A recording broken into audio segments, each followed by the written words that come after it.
everybody, and welcome to another Sims 4 build video. Today we're doing probably what you class as like a normal house. It's not a starter home, it's nothing massive, it's just a nice little house which will suit a small, well, a big-ish family because the rooms are a nice size. Yeah.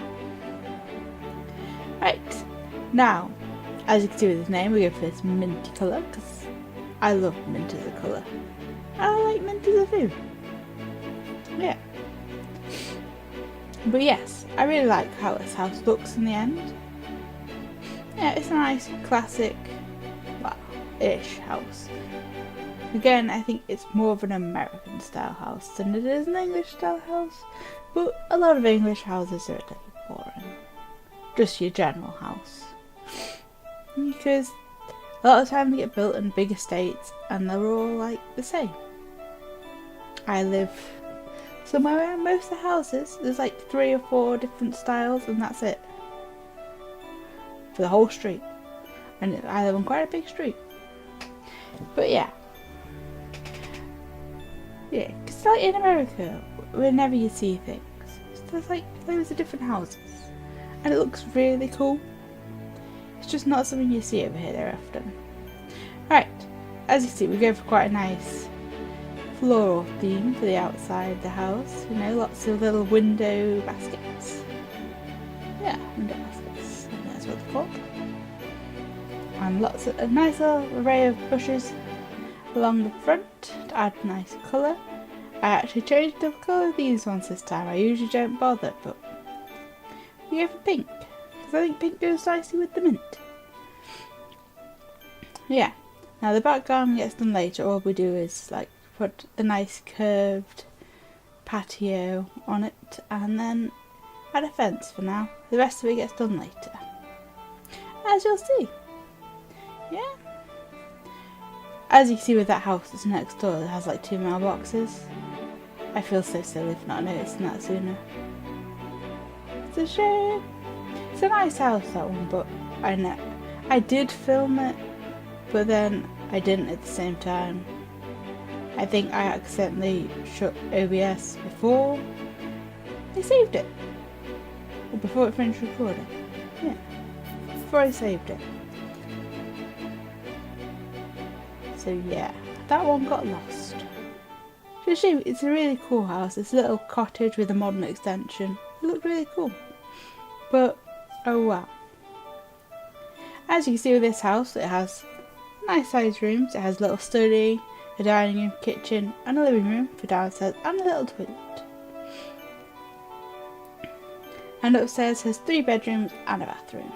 So you know, it's your standard house.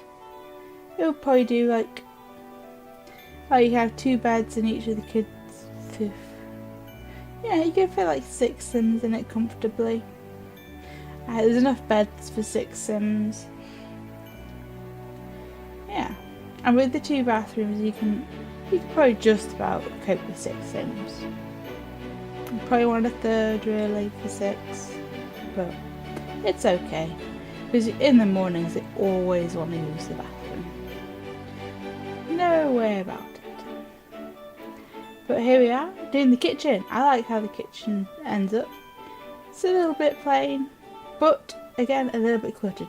You'll notice that with this house I do go a little bit mad with some of the cluttering, but I think it makes it look lived in for this house.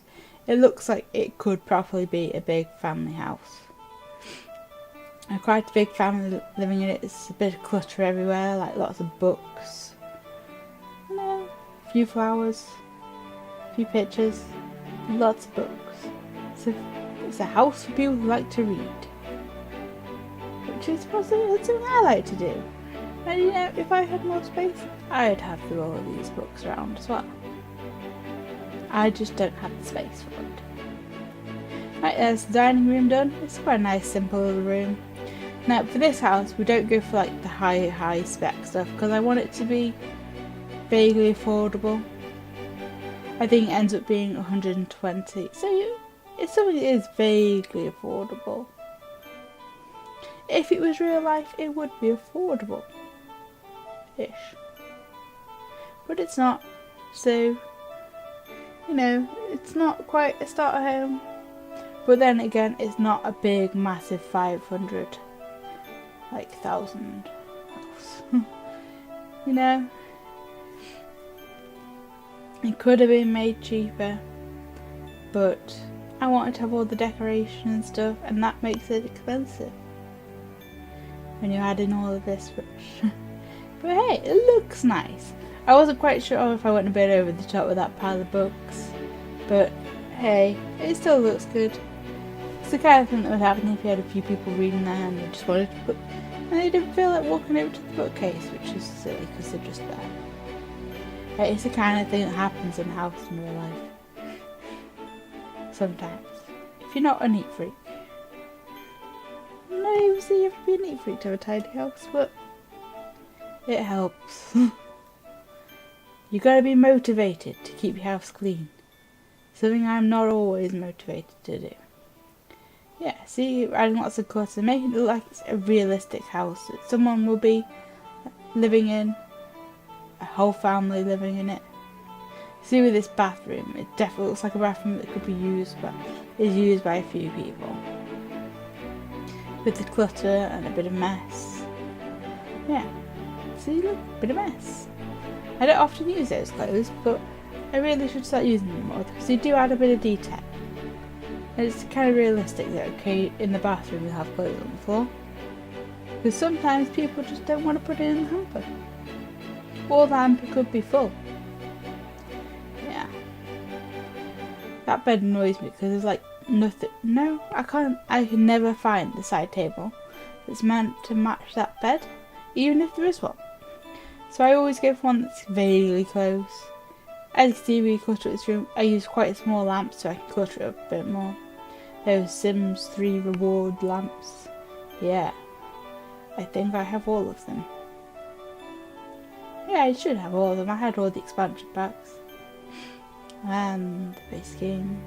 The only thing I didn't really have much of was the stuff packs. Because I just never really saw the point to them.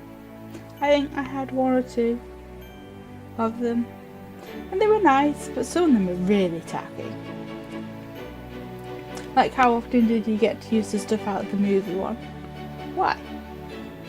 Why did that need to be a thing? Right, as you see, we're doing like a teenage room, older child room. This one is a bit messy because how many teenagers have tidy rooms? I know of not.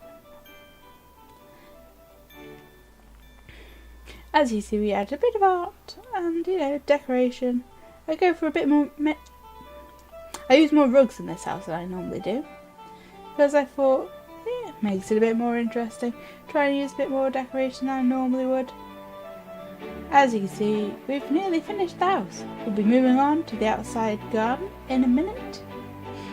Yeah. I quite enjoyed this build. It was quick, well, not quick, but a nice, easy house to do.